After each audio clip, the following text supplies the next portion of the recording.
welcome to the Voice of Women. Today, we are honored to feature Dr. Gunjan Rai, a renowned homeopathy expert, to discuss how homeopathy can help manage gynecological issues naturally.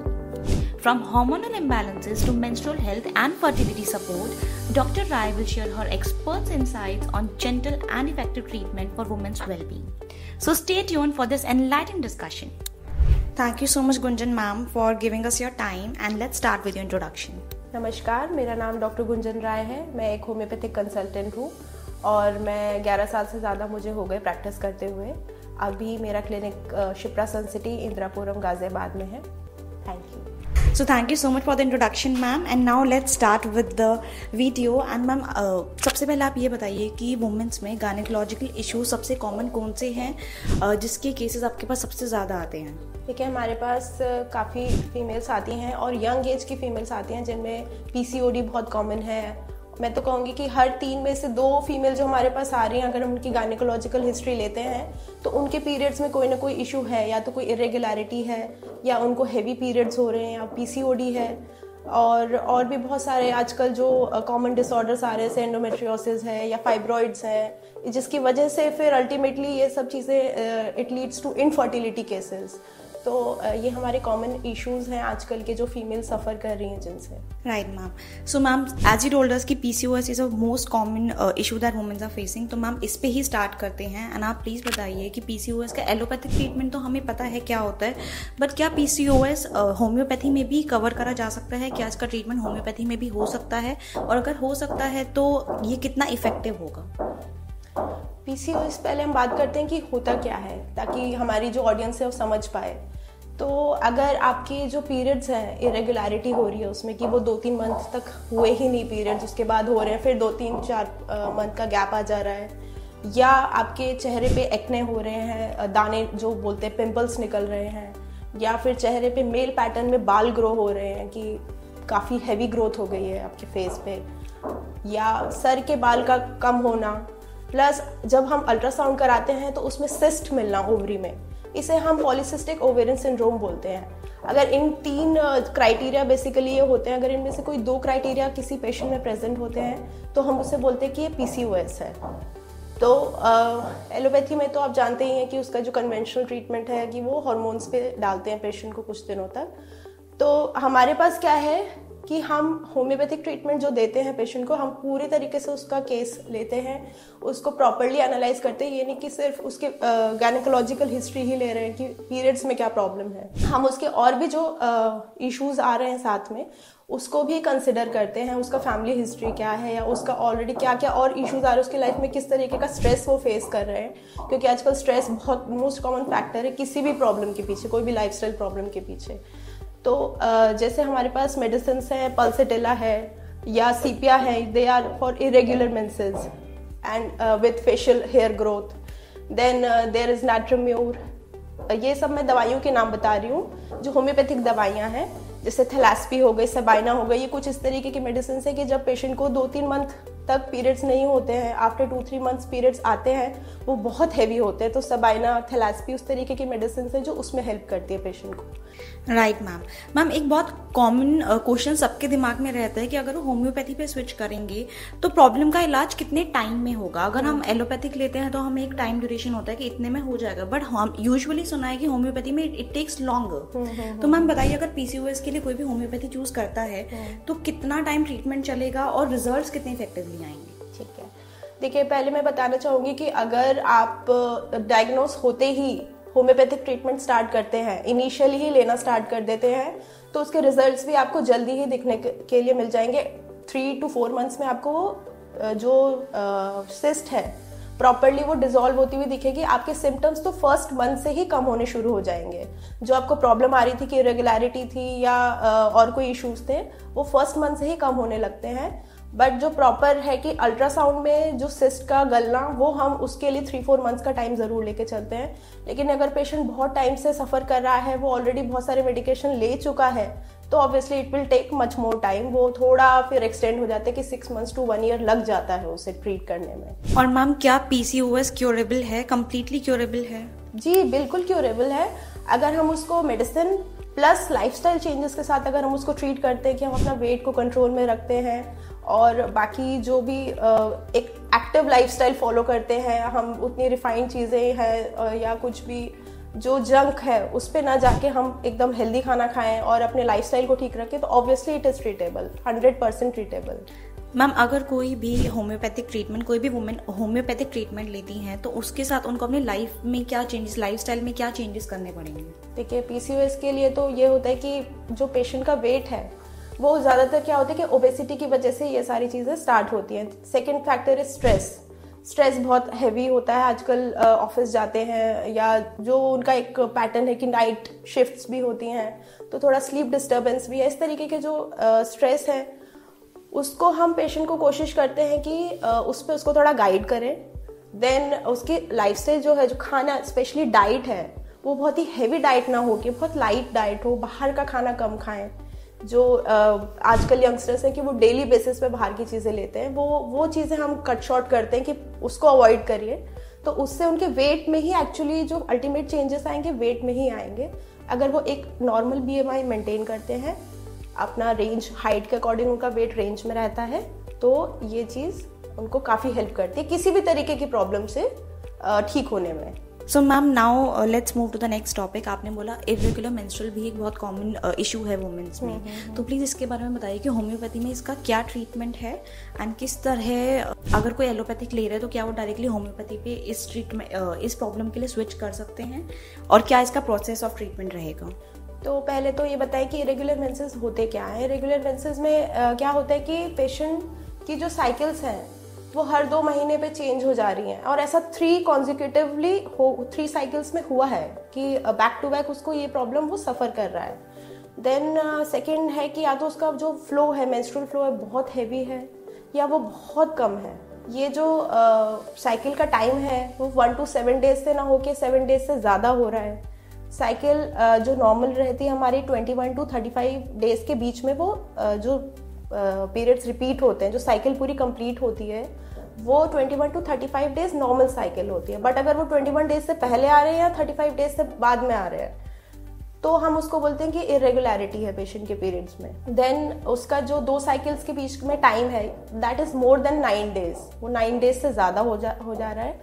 इस सारे symptoms से अगर कोई सफ़र करता है उसको irregularity कहते हैं कि ये मेंसेस इसके इरेगुलर हैं। पेशेंट जो है होम्योपैथी में हम फिर, मैंने आपको जैसे पहले भी बताया कि हम पूरे तरीके से उसका एनालिसिस करते हैं पेशेंट का, उसके सारे सिम्टम्स को कंसिडर करते हैं और फिर उसकी मेडिसिन डिसाइड करते हैं। और यहाँ पे मैं अपना एक केस बताना चाहूँगी। अभी लास्ट वीक का ये केस है कि पेशेंट मेरे पास आई और उसका जो पीरियड्स हैं वो इरेगुलर हो जाते हैं। अगर वो थोड़ा सा भी, उसको थोड़ा स्ट्रेस होता है कि घर में कुछ प्रॉब्लम हो गई या उसके कॉलेज में कुछ इशू हो गया, तो वो उससे बहुत डिस्टर्ब हो जाती है और 2-3 महीने फिर उसको पीरियड्स आते ही नहीं हैं। Otherwise she is healthy. तो उन्होंने यही बोला कि मेरे पीरियड्स फिर डेट थी, मुझे फील भी हो रहा है कि पीरियड्स आएंगे, पेन हो रहा है, बट आ नहीं रहे हैं। मैंने उनको फिर इसका पूरा जो उनके इशू हुआ, उनके घर में शायद कुछ प्रॉब्लम थी और उसकी वजह से उनको ये जो डिले चल रहा था, तो मैंने उससे उनको मेडिसिन दी। इग्निशिया नाम की एक मेडिसिन है, वो मैंने उनको दी और विद आफ्टर 2 डोज, मॉर्निंग में उन्होंने लिया, इवनिंग में लिया, अगले दिन उनको पीरियड्स आ गए। तो होम्योपैथी की ब्यूटी ये है कि हमें कोई हार्मोन यूज़ नहीं करने पड़ते, क्योंकि हार्मोन्स के जो बेनिफिट्स है उससे ज़्यादा उसके साइड इफेक्ट्स भी होते हैं। हम जब पेशेंट को देना तो पड़ता है, but it has side effects also. तो होम्योपैथी में वो चीज़ हम अवॉइड कर सकते हैं कि हम किसी हार्मोन थेरेपी पे गए बिना हम बिल्कुल नेचुरल और सेफ ट्रीटमेंट ले सकते हैं और पेशेंट को रिलीफ भी बहुत जल्दी मिलता है। राइट मैम, हमने देखा है कि आजकल के टाइम पे प्री मेंस्ट्रुअल बहुत ज़्यादा चल रहा है कि यंग गर्ल्स को बहुत अपनी एज से पहले पीरियड्स आ जाते हैं और इरेगुलरिटी भी बहुत रहती है, तो क्या उसका ट्रीटमेंट भी होम्योपैथी में है? जी देखिए, अगर पीरियड्स पहले आ गए हैं तो हम उसे भी ट्रीट कर सकते हैं। हाँ, इसमें भी थोड़ा सा है कि पेशेंट का मतलब कोशिश की जाती है कि वही उसकी, क्योंकि ग्रोथ भी स्टॉप हो जाती है। अगर बहुत ही यंग गर्ल है, 9 इयर्स की गर्ल है, तो उसका हाइट ग्रोथ और वो सब भी रुक जाता है। But yes, we can treat it with homeopathy. जैसे कि हमारे पास मेडिसिन हैं, कैलकेरिया का, नैट्रोम्यूर, सीपिया, पल्सेटिला, ये सब मेडिसिन हम यूज़ करके, जैसे पेशेंट का जो इशू आ रहा है जिसकी वजह से उसको प्रॉब्लम हो रही है, कई बार ओबीज होती हैं जो गर्ल्स होती हैं, उसकी वजह से उनके पीरियड्स जल्दी आते हैं, तो कैलकेरिया का एक बहुत अच्छी मेडिसिन है उसके लिए। और इस तरीके से हमारे पास और भी कई मेडिसिन हैं जो हम आफ्टर एनालिसिस ऑफ पेशेंट ही हम उसको डिसाइड कर पाते हैं कि हमें पेशेंट को देना है, और हाँ ये चीज़ ठीक हो सकती है कि हम उसमें वो चीज़ डिले कर सकते हैं। बट ये इसमें सभी जो भी यंग गर्ल्स इसको देख रही हैं या उनकी मदर्स देख रही हैं, मैं ये बोलूँगी कि प्लीज़ आप पैक्ड आइटम से बहुत दूर रहिए। वो उसमें काफ़ी प्रिजर्वेटिव्स होते हैं, काफ़ी चीज़ होती है। डेयरी प्रोडक्ट्स हम बच्चों को ज़बरदस्ती बोलते हैं कि दूध पियो, वो उतना ज़रूरी नहीं है, क्योंकि अब वो मिल्क का क्वालिटी वो नहीं रही जो हमारे पास्ट में हुआ करती थी। अब वो बहुत ही डिग्रेड हो चुकी है, उसमें हॉर्मोन्स का लेवल बहुत हाई है, इसलिए हमारी यंग गर्ल्स जो है वो जल्दी अफेक्ट हो रही हैं इससे। सो मैम, अब हमने प्री मेंस्ट्रुअल कवर कर लिया है, पीसीओएस कवर कर लिया है, तो मुझे अब ऐसा लगता है कि अब हमें मेनोपॉज भी कवर करना चाहिए, because this is something a lot of womens are facing in their life. तो मैम, मेनोपॉज में क्या ट्रीटमेंट हम लोग ले सकते हैं वुमेन्स, एंड क्या सिम्टम्स रहते हैं और उसका ट्रीटमेंट क्या है और कितनी जल्दी इफेक्टिव रहता है? एक तो हम मेनोपॉज बोलते हैं 45 to 55 ईयर्स की एज में आता है। वो नॉर्मल एक एजिंग का प्रोसेस है कि अब पीरियड्स ख़त्म हो जाएंगे, बंद हो जाएंगे पूरी तरीके से। तो उसके जो सिम्टम्स आने शुरू होते हैं वो 1 ईयर पहले से ही स्टार्ट हो जाते हैं कि हाँ अब फीमेल को पता चलने लगता है कि हाँ अब शायद मेरे पीरियड्स बंद होने वाले हैं। जैसे कि उनको इरेगुलर मेंसेस होने लगेंगे, 2 या 3 महीने आएंगे फिर नहीं आएंगे, या बहुत कुछ दिन में हैवी ब्लीडिंग हो जाएगी, पीरियड्स के बीच में ब्लीडिंग आ जाएगी, या फिर उनको बहुत गर्मी लगने लगती है, उनको काफ़ी एंग्जाइटी के साथ स्वेटिंग हो रही है। इवन इन विंटर्स वो कुछ गर्म कपड़े ले ही नहीं पा रही क्योंकि उनको इतनी गर्मी लग रही होती है। हेडेक्स वगैरह होते हैं, ये सब कॉमन चीज़ें हैं। इरिटेबिलिटी जिसको हम बोलते हैं, मूड स्विंग्स उनके बहुत ज़्यादा होने लगते हैं, एंगर इश्यूज होने लगते हैं। तो ये कुछ सिम्टम्स हैं मेनोपॉज के, बट नेचुरली होता है। बट इन फ्यू फीमेल्स ये बहुत एग्रेसिव हो जाता है, बहुत ज़्यादा उनको परेशान, डे टू डे उनकी एक्टिविटी को डिस्टर्ब करने लगता है। तब हम इसे बोलते हैं कि हाँ ये अब इनको मेडिसिन की ज़रूरत है। अदरवाइज अगर थोड़ा बहुत है कि वो बियरेबल है तो हम उनको विदाउट एनी मेडिसिन वो कंटिन्यू करते हैं। उनके पीरियड्स जब बंद हो जाते हैं ये सब चीज़ें भी सबसाइड हो जाती हैं। बट जैसे हमारे पास पेशेंट आते हैं, उनको मूड स्विंग्स की बहुत प्रॉब्लम रहती है कि हमें बहुत गुस्सा आ रहा है, बच्चे कुछ कर भी नहीं रहे फिर भी हमें बहुत गुस्सा आ रहा है, बाद में लगता है कि हमने ठीक नहीं किया। देन उनको होता है कि बहुत हैवी ब्लीडिंग हो जा रही है, बीच बीच में इतनी ब्लीडिंग उनको नॉर्मली होती नहीं थी बट अब होने लगी है। फिर उनको ये है कि हेडेक्स बहुत ज़्यादा, जैसे माइग्रेन जैसा पेन होने लगता है कुछ फीमेल्स को कि बहुत ज़्यादा हेडेक कि वो कुछ काम नहीं कर पा रही हैं, उनको लेटना पड़ रहा है, उनका रूटीन डिस्टर्ब हो रहा है। तो ये हम इसके लिए, जैसे कि लेकेसिस हमारी एक मेडिसिन है, कोनिया मेडिसिन है, ये हम उन फीमेल्स को देखते हैं जो मेनोपॉज के, अब उनके मेनोपॉज होने का टाइम हो रहा है, बहुत ज़्यादा हेडेक हो रहा है। सीपीआई एक मेडिसिन है जिसमें वो बहुत इरिटेबल हो जाती हैं फीमेल, घर की चीज़ों में भी उनका मन नहीं लग रहा है, उनको कुछ भी अच्छा नहीं लग रहा है। तो ये कुछ मेडिसिन है जो हम हर तरीके के, अगर उसको मूड स्विंग का इशू है तो हम अलग ग्रुप ऑफ मेडिसिन आ जाती हैं। अगर हमारी फीमेल को हेडेक हो रहा है पेशेंट को, तो हम उसके लिए अलग ग्रुप ऑफ मेडिसिन देते हैं। तो इस तरीके से हम उनके उन सिम्टम्स को ईजी कर देते हैं, उनका वो मेनोपॉज ईजी हो जाता है कि वो पीरियड उनका रिलैक्स रहता है और ये प्रॉब्लम्स से वो सफ़र नहीं करती हैं। राइट मैम, आपने बहुत सारी मेडिसिन का नाम बताया। यूजुअली हम लोग एलोपैथिक इसलिए नहीं लेते कि कहते हैं कि उसका किडनी पे इफेक्ट रहता है, हमारी बॉडी पे बहुत साइड इफेक्ट्स होते हैं मेडिसिन के। सो मैम, जब हम होम्योपैथिक पे शिफ्ट होते हैं या फिर जब हम होम्योपैथिक मेडिसिन कंज्यूम करते हैं तो क्या उसका भी हमारी बॉडी पर, हमारे ऑर्गन्स पे कोई साइड इफेक्ट होता है? देखिए, होम्योपैथिक मेडिसिन पे ज़्यादातर लोग आते ही इसलिए कि उसका कोई साइड इफेक्ट नहीं है, ये तो कॉमन एक लोगों को पता ही है। और उनका साइड इफेक्ट इसलिए नहीं है क्योंकि हम बहुत ही मेडिसिन, जो नंबर ऑफ मेडिसिन होती है हमारी, वो भी बहुत, हम ज़्यादातर यही कोशिश करते हैं कि भाई पेशेंट एक ही मेडिसिन एट अ टाइम, एक मेडिसिन हम उसको देते हैं, और वो भी उतने डोज में देते हैं जितना कि उसे चाहिए, उसकी बॉडी को जितनी ज़रूरत है उतनी ही पोटेंसी में उसको उतने ही डोज में देते हैं, ताकि उसको ओवर सिम्टम्स ना हो, पेशेंट उतने डोज से ही ठीक हो जाए। तो हमारा डोज और क्वांटिटी ऑफ मेडिसिन ये सब बहुत कम है। इसकी वजह से कभी भी पेशेंट को कोई साइड इफेक्ट नहीं आता, ना ही हम कोई हार्मोन देते हैं, ना कोई स्टेरॉइड देते हैं जिसका उसकी बॉडी पे कोई इफेक्ट हो। और बेसिकली जैसे कन्वेंशनल मेडिसिन, जो एलोपैथिक मेडिसिन की आप बात कर रहे हैं, उनको बॉडी को क्लीन करना पड़ता है, क्योंकि हाँ एक्टिव कंपोनेंट तो उसका थोड़ा सा ही है, बट उसके साथ और भी जो मेडिसिन में एक टैबलेट में या कैप्सूल में चीज़ें होती हैं, बॉडी को, लिवर को और किडनी को ही क्लीन करनी पड़ती है, इसलिए उन पर बर्डन आता है। बट होम्योपैथी में ये चीज़ नहीं है, हमारी मेडिसिन बहुत ही सेफ होती हैं और विदाउट एनी साइड इफेक्ट होती हैं। Ma'am, now let's move to the last topic for the video, that is infertility. Infertility cases आजकल इंडिया में बहुत कॉमन है। आई थिंक यूजुअली हर 3rd and 4th वुमेन को ये प्रॉब्लम फेस कर रही हैं। जी। सो मैम, होम्योपैथिक में क्या इलाज है इनफर्टिलिटी का और कितनी जल्दी ये क्योर हो सकता है एंड क्या प्रोसीजर है, प्लीज बताइए। ठीक है, इनफर्टिलिटी देखिए 2 तरीके की होती है। एक प्राइमरी इनफर्टिलिटी होती है, एक सेकेंडरी इनफर्टिलिटी होती है। प्राइमरी में क्या होता है कि पेशेंट अभी एक भी उसका बेबी नहीं हुआ है, एक अभी कोई लिविंग चाइल्ड नहीं है उसका। और सेकेंडरी में कि उसका ऑलरेडी एक चाइल्ड है बट वो सेकेंड टाइम जब ट्राई कर रही है तो वो कंसीव नहीं कर पा रही है। तो इसके लिए हम जो 3 कैटेगरी आती है इसमें, जो कॉजेज हम जिसको 3 पार्ट्स में डिवाइड करते हैं। 1/3 जो कॉज होता है that is due to male, कि मेल में कोई इशू है इसकी वजह से प्रॉब्लम हो रही है। 1/3 जो होता है that is due to female, कि जो फीमेल है उनमें कुछ इशू आ रहा है। और 1/3 होता है कि दोनों में कुछ ना कुछ प्रॉब्लम है, दोनों का कंबाइंड इशू है और उसकी वजह से इनफर्टिलिटी हो रही है। तो अगर हम यहाँ सिर्फ फीमेल इनफर्टिलिटी की बात कर रहे हैं तो वो बहुत उसके कॉजेस हैं कि भाई आपकी ओवरी में कोई प्रॉब्लम है, जैसे हमने PCOS के बारे में बात की, या फाइब्रॉइड्स हैं, यूट्रस में फाइब्रॉइड्स हो रखे हैं, फेलोपियन ट्यूब ब्लॉक होती है कई पेशेंट की।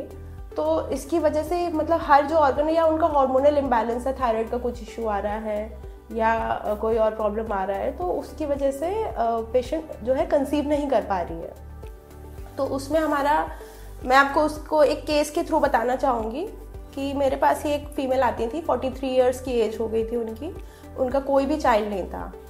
और कई बार मतलब उनको सिंस मीनार के जब से उनके पीरियड स्टार्ट हुए उनको PCOS की प्रॉब्लम थी, उनका तब से मेडिकेशन भी चल रहा था। एट द एज ऑफ 43 अब वो जो हार्मोनल जो ट्रीटमेंट था वो तो चल ही रहा था, अब उनको डायबिटीज़ भी हो चुका था, उनका कोलेस्ट्रॉल लेवल भी बहुत हाई था। और इनफर्टिलिटी के लिए जब वो गई हैं ट्रीटमेंट, जो इनफर्टिलिटी ट्रीटमेंट्स होते हैं, तो उसमें वो IUI जो होता है, इंट्रा यूट्राइन इंसेमिनेशन, वो भी 2-3 साइकिल फेल हो चुकी थी उनकी। IVF के लिए वो जाना नहीं चाहती थी, वो उनका ये था कि अब शायद मेरा बेबी होगा ही नहीं, क्योंकि अब तो मेरा मीनोपॉज का टाइम आ रहा है। तो वो मेरे पास आई थी कुछ पेट के इशू के लिए, उन्होंने वो मेडिसिन ली, वो ठीक हुई, तो उनको लगा कि हाँ शायद और चीज़ें ठीक हो सकती हैं। उनके फेशियल हेयर्स भी थे काफ़ी ज़्यादा, उसके लिए उन्होंने मेडिसिन लेनी शुरू की, और भी जो उनकी प्रॉब्लम्स थी। और बाय 6 और 7 मंथ जो ट्रीटमेंट है वो उन्होंने कंसीव किया। वो मेरे लिए भी बहुत एक अच्छा था कि चलो पेशेंट जो 43 की एज पे जा चुका है, जिसको अब उम्मीद नहीं थी कि उसका बेबी होगा, उन्होंने कंसीव किया और कुछ महीने 3-4 मंथ्स बैक ही उनका एक हेल्दी बेबी बॉय उन्होंने डिलीवर किया है।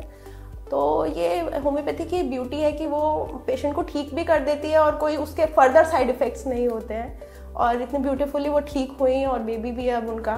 तो इनफर्टिलिटी के लिए हम जो भी पेशेंट का प्रॉब्लम है, जो सिम्टम्स है, उसको एड्रेस करते हैं। हमारे लिए डिजीज़ का नाम उतना नहीं मैटर करता, हमारे लिए जो पेशेंट के कंप्लेंट्स है वो मैटर करते हैं। और यहाँ पे मैं एक और चीज़ बोलना चाहूँगी कि जननी करके एक केरला गवर्नमेंट की इनफर्टिलिटी यूनिट्स हैं, होम्योपैथिक यूनिट्स हैं, वो काफ़ी टाइम से चल रही है, और वहाँ 1000 ऑफ कपल्स हैं जिनको बेबी उन्होंने कंसीव किया, नेचुरली कंसीव किया, बेबी उनको हुए भी, क्योंकि सारे लोग महंगे इनफर्टिलिटी ट्रीटमेंट ले नहीं सकते हैं। तो वो काफ़ी अच्छा, अगर ऑडियंस सर्च करेगी नेट पे तो उनको ये भी मिल सकता है, जननी नाम से है वो प्रोग्राम। और इस तरीके से होम्योपैथी हमेशा हेल्प करती है पेशेंट को। आप हमसे ट्रीटमेंट लें या कोई और जो भी अच्छे होम्योपैथ है उनसे आप ट्रीटमेंट ले सकते हैं। और मैं तो ये वो करूँगी, रिक्वेस्ट करूँगी आप लोगों से कि कोई भी IVF ट्रीटमेंट पे जाने से पहले प्लीज़ आप 6 मंथ्स होम्योपैथी ज़रूर ट्राई करिएगा, वो आपको ज़रूर हेल्प करेगी। 70 to 80% तो वो आपको हेल्प कर सकती है। तो please before going to other treatments उसको ज़रूर ट्राई करिएगा। So this brings us to the end of the video and doctor Gunjan, आपने बहुत ही अच्छे इंसाइट्स दिए and thank you so much for the wonderful video.